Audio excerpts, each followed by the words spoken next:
Oh, the crazy crew from the catch back. Yes, once again we have frozen time. Yes, the quantum space-time's frozen. See, we're not moving, neither are the clouds.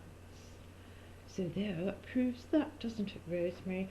Oh, yes. Oh, what have we got here? We're having a break. Oh, have you got your cup of tea, love? Yes, yes, we have. Thank you very much.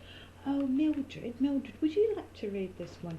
Oh, I'm not very good at reading. Is this about the Puss in Boots' novels? Oh, yes, Puss in Boots' father's daughters, family. Also, like the Betty Butterflies. Betty Butterfly's mum wrote this. It's a handwritten statement. She knew something was going up at a courthouse, but she wasn't sure until it was actually just a few years before she passed away.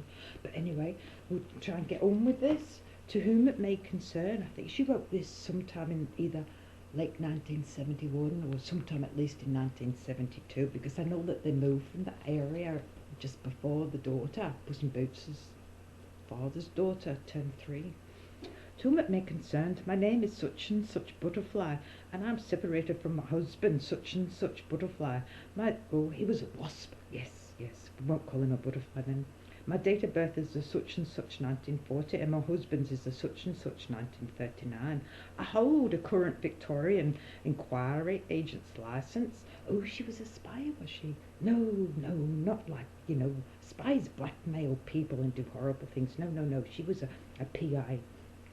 And my husband also holds a goat license as well as an inquiry agent's license. Oh, this was when he was still with the police force, or just after or something. Oh, not sure. Shut up, let her read, you'll find out, you stupid bitch. Now shut up, drink your cup of tea and listen. Oh, okay, sorry ladies. My husband uses the business name of Security Pacific. At the moment his address is such and such.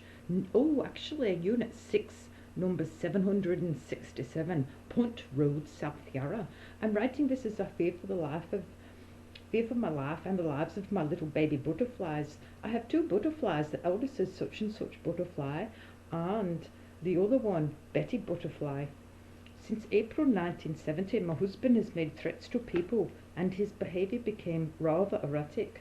He was attached to the Customs Narcotic Bureau and was asked for his resignation on the 1st of April 1970. Oh, he was an April Fool then, wasn't he? Oh, yeah. Oh, it was just before Betty Butterfly was born. I believe he became involved in drugs himself about this time. Oh, he was with that Clowns in Action. Honeypot. Oh, she was fucking ugly, wasn't she? She looked like a little witch. Yes, that's right. I believe he became involved in drugs himself about this time. As his attitude towards myself and the boy began to change, he threatened to kill the child about this time, and I mentioned this to Dr. Duke of North Ringwood. Dr. Duke then recommended Dr. Neil at the Children's Hospital to see the boy. I did so because my husband threatened to kill the butterfly unless he began sleeping and behaving in a manner to suit my husband. In July, Betty Butterfly was born, and my husband started working at her own business. I was on telephone duty and other company searches, etc. 24 hours a day. I had to keep the children quiet whilst on phone calls, and my husband continually threatened us if we didn't do as he said. During this time, my husband was continually threatening to kill 2 people. Oh, God. They were a Mr. James Keating and a Mr. Thomas Erickson. Oh, Thomas Erickson, didn't he have ties to the royal families in Saudi Arabia, and that had something to do with oil or something? Yes, apparently he looked after prostitutes' money, like he did the cash escorts and that. Oh, ew. Oh, he had lots of bodyguards. He always come to the house with lots of bodyguards in a big black car. Oh, it sounds like the good father. Oh, yes, that they were involved in all this too. Oh, he often repeated those threats in front of the butterflies. And my butterfly boy had become quite obsessed with this type of talk. Oh, God, he would have been young. The main trouble started between my husband and myself last November in 1971 when I found out about my husband's association with a Mrs. Wilma de Campo. When my husband, that was that Clown in Action Honeypot, the ugly witch. When my husband arrived back from Perth, where they had been on holiday, he demanded I sign over the business to him and all the money. I wouldn't do. So he then began smashing everything in my cupboards. Glass was falling all over myself and Betty Butterfly as I was feeding her. When all the crockery and crystal was broken, my baby butterfly boy came inside the house, and my husband said, "I'm going to blow that little bastard's brains out."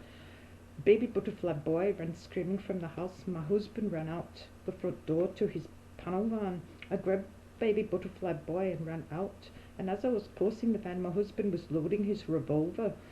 Baby butterfly boy was screaming that my dad's going to kill me. Oh God, how terrible. The next recollection I have is being in my neighbour's home when they gave myself and the boy a drink of brandy. My husband had telephoned my mother during this time, and as well as the obscene talk, he threatened he was chopping off our heads and mailing them to her in a plastic bag. Oh, he's sick. He fucking was. My husband telephoned Ringwood Police, but they did not attend. This was Saturday the 20th of November 1971. Later that day, my neighbour asked my husband, could I return home and not be harmed? I did so. Later, at about 7 p.m, my husband left to live with Mrs. De Campo. He tried to take baby butterfly boy who was crying, and he ended up kidnapping him. Went with that CIA honeypot, didn't he? And took him to America. Oh, he come back and that boy's behaviour was changed. He'd been involved, had something terrible done to him there, no doubt. My husband wouldn't let the boy go. My husband threatened to return and burn the house down.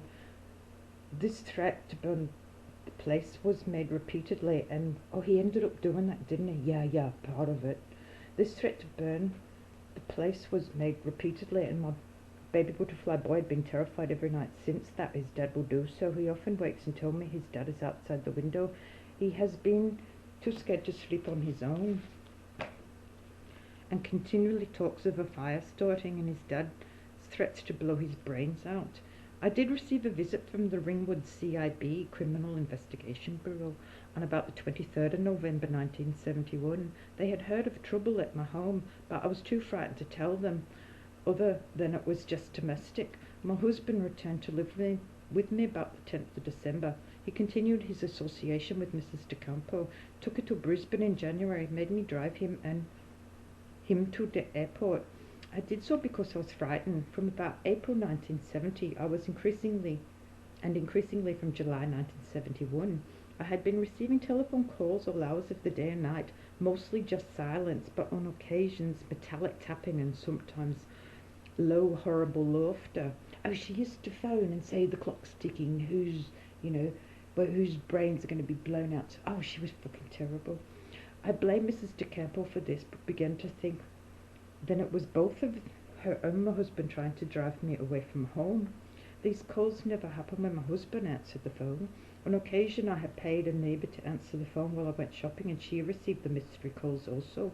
My mother received them too when she was here to help me run the business.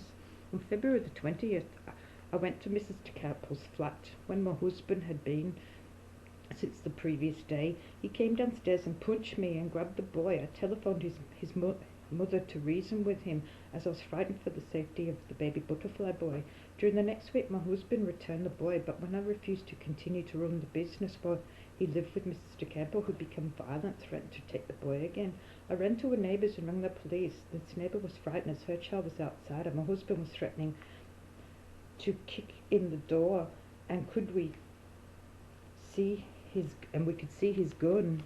Oh God. Oh, police did nothing. The police were called a few times that day, as each time they used to call him Quick Draw, Mick Draw. My husband would leave. He would return after the police had left. He kicked in the front door and smashed the telephone. This was quite upsetting influence on the boy. During this week, my husband kept returning to the home and breaking and taking things. He continued to telephone his parents, and drive crazily up and down the area we live in. He kept chopping down trees and ringing us all and saying he was setting fire to the house and killing my cats. I moved in with my parents so as the children could be away from the violence. I even put the cats in a boarding kennel.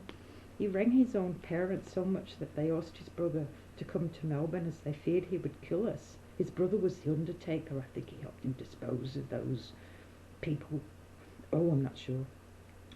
His brother arrived, and this led to more violence. My husband then took the car I used and rang late and told me it was in the river. Oh, that's when baby butterfly, he'd kicked her down the stairs, and then it was a really violent storm, And then he left, and Baby Butterfly's mum, this lady, wrote the statement, was yelling at him, oh, please, can you drop us off at the doctor's surgery, please, please, because Baby Butterfly's chin, it was all split, and her lip, her teeth or something had pierced straight through. He'd kicked her down the front stairs. Oh, she was a mess, and he refused to, so she can die. And she had to take the girl in a pram in the pouring rain and the thunder and lightning, 5 miles to a doctor's surgery. Oh, what a terrible man. Oh. His brother arrived, and this led to more violence. My husband took the car, and I used and rang Led and told me it was in the river. He then rang my parents with the same tale, also his own. A while later he drove past my mother's and threw a suitcase and briefcase from the car onto the grass. These belonged to his brother. We were all subjected to phone calls all night long. On the Saturday the 26th of February, my husband returned to my home, and in the presence of his brother and Mr. Such and Such, a funeral director of Albury, he chopped down more trees in the backyard and again took the boy away after threatening my life again. On Sunday morning, 27th of February, my brother-in-law went to the CRB Ringwood and told them he believed my husband to be mentally unbalanced and continually, and he'd always been unfit, and could he be looked up on his just saying this? My brother-in-law returned to there's lots of them that were ready to sign the document, except he threatened everybody, even a magistrate. He took a gun in the courtroom and what's over custody of the kids, and threatened to blow the magistrate's head off. And the magistrate said to a police constable, will you detain that man? And the police constable ran out in fear of his own life. Fucking police. Not all of them, of course, but the majority of them. My brother-in-law returned to Albury on Sunday afternoon for business reasons. But before he left, he asked his parents to come down to help protect me and Baby Butterfly Betty. My mother-in-law was staying at my mother's home and my father-in-law at my home. About 10 p.m. that night, my husband returned. The Ringwood police will have my statement. Oh, he had everybody destroy everything. There was even one, his name was Kevin, and it was the cousin of this man, this crazy man, and he was the clerk of the Ringwood at the Ringwood courthouse, and he'd gone in there and told him to get rid of all the documents and that for the court cases. Oh, he did some fucking horrible things. The Ringwood police will have my statements, and from the one from my father-in-law. My husband tried to kill me with a saw. He lit a fire on the kitchen floor as well. He smashed things and chopped down all the remaining trees. On the wrong advice from my solicitor, she didn't know at the time though, she withdrew the charges. I did believe I could proceed again. I had not received any money by March the 27th, and my solicitor said I would not get maintenance until I dropped these charges. Oh, and maintenance then was a legal issue. The government just didn't step in and take it either. They had to take him to court. Yeah, and he kidnapped both the baby butterflies too. Once when the girl butterfly was about 9, was she subjected to horrible things. Oh, during the next weeks I received, as I did my mother, his parents, my brother-in-law and my neighbours, all sorts of weird phone calls. Sometimes he identified himself. My neighbours, the Constantinos, had calls. Oh, they ended up all dying in a car accident. I thought it was, yes. Had calls traced by the PMG, that was the phone company, to Mrs. De Campos' number. Also mine were traced. My husband constantly threatened to kill me. On February the 28th, my mother and also my husband's mother rang Mr. Jack Sharkey of the Crime Intelligence Bureau, who was a friend of my husband's. They asked him to talk to my husband and to get baby butterfly boy back to me. Mr. Sharkey told my mother that he was going to get my husband to a doctor that day, as he was a very sick boy and said he had been working too hard. Grant was returned prompt. Baby butterfly was returned to us later that week. In March, my husband demands that I get him some money from the business bank account, which had been frozen. I did this, and when I returned home that day, my husband came and repeatedly tried to run over my mother, who was standing out the front on the driveway, holding baby butterfly Betty. He assured he had several attempts to do so, and that driveway that blocked at the end, so he could have smashed them up the front of that wall, and oh, how horrible. He had several attempts to do so, and the neighbours About 6 of them saw this, and they had to run out into the road to get their children out of the harm's way of my husband's car. And when he couldn't run over my mother and baby butterfly Betty, he then ran the letterbox, dislodging the large rocks surrounding it and smashing it all to pieces with an axe. Then he burnt it. He then ran the large wrought iron gates with his claw. I called the police, told my mother, and they could not help us. My husband was still here, and they could see the damage, and my husband told them he could do this to his own home. However, my point is that the little baby butterfly girl's life was in danger, as well as the other children who were in the road at the time, and not to mention my mother. During the next few months, we had a lot of small troubles from my husband, and of course, he continually threatened to kill us.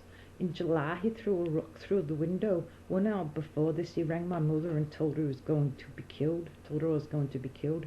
In October, they all had post-traumatic stress disorder. Oh, he did horrible things to us all.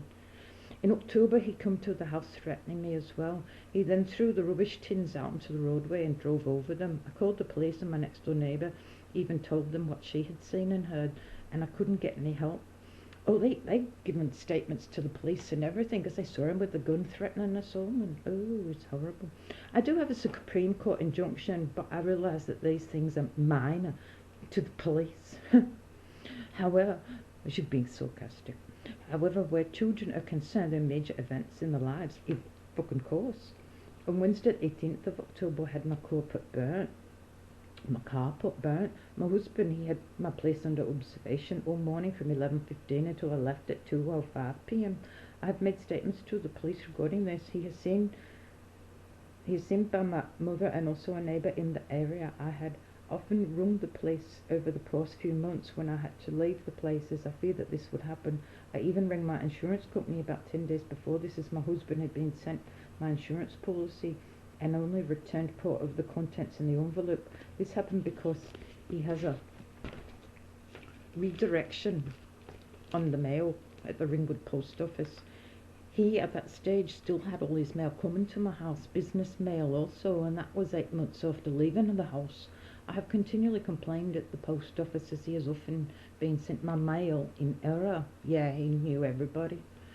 I know it was my husband who lit the fire because of certain items that were missing from the debris. My mother-in-law has continually been in touch with the Rutherglen police, as her son has threatened her too. At one night, she was in the office when the sergeant in charge rang through to the Russell Street in Melbourne, and received the information that my husband was considered dangerous. I must certainly believe he is. But of course, no one seems to believe me. But surely there must be someone who can just go into it further. No, they were too fucking scared of me. They didn't give a shit about us. I know of so many more unstable incidents in my husband's life. Even years ago, police who worked with him were unsure of him because of his being gun happy. Yeah, they called him quick draw, mid-draw. At one stage in about 1952, he'd held a whole mine staff up at gunpoint. This was council's mine at Rutherglen. Oh, he held up the local cop shop there when he was like 12 or something, after his father claims he'd been bad at school, and they come around and gave him a hiding in the backyard. Apparently it was a bit of a nasty hiding that the police gave him. Probably wasn't fair at all. So then he went in with his pup's gun to the local cop shop and held him up and said, "You fucking come around here, I'll fucking blow your brains out." He was only 12 then, but I guess if somebody'd done that and I had a couple of guns, oh, who knows? But I'm a girl, I wouldn't do that. At one stage, surely his actions over the past few months, at least, are not of the actions of a reasonable, law-abiding citizen, ? My main fear is that sometime, soon, something will happen, and even the baby butterflies, and as my husband says, it will be an accident. Oh, evil man. I do know my husband had drugs in the house, and that he leaves them in the meeting for someone to pick up. I think that was the Kazakhstani and mafia crew.